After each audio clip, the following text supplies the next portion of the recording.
अच्छा, वैसे तो हम खैर फाइनेंशियल गोल के हिसाब से, रिस्क एपेटाइट के हिसाब से, या आपका कैसा होराइजन है इन्वेस्टमेंट का, उस हिसाब से डिसाइड करते हैं कि एलोकेशन कैसा होना चाहिए इक्विटी में।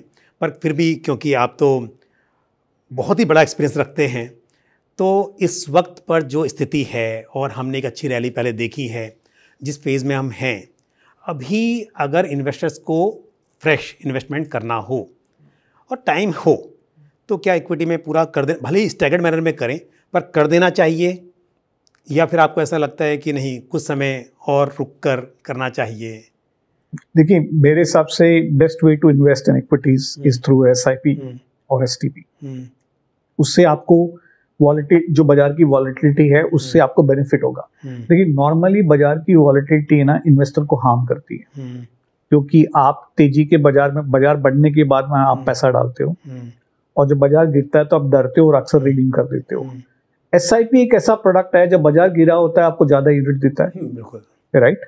तो ये एक्चुअली वॉलेटिलिटी आपको अपना, SIP वॉलेटिलिटी को अपना फ्रेंड बना देता है, दुश्मन बनाने की जगह। इसलिए the best way to invest in equities to approach even now is to do it through an SIP। Okay, but equity में एलोकेशन करना चाहिए, लॉन्ग टर्म करना चाहिए। आप देखिए, कोई जेनरिक आंसर नहीं है, क्योंकि इन्वेस्टर की हॉराइजन पे है, रिस्क एपेटाइट पे है, कोई एक सिंगल जवाब नहीं है इस सवाल के लिए। But you have to believe in this country. देखिए, फंडामेंटली हम इन्वेस्टिंग में, इक्विटी में इन्वेस्ट करते हैं ना इंडिया में, तो इंडिया पे बेट ले रहे हैं, एक देश पे।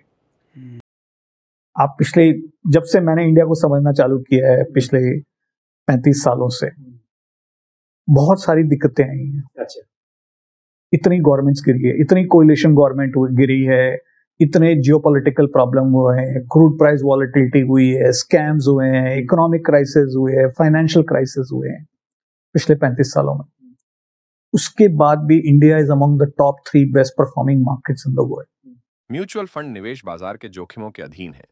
योजना से जुड़े सभी दस्तावेजों को ध्यान से पढ़ें।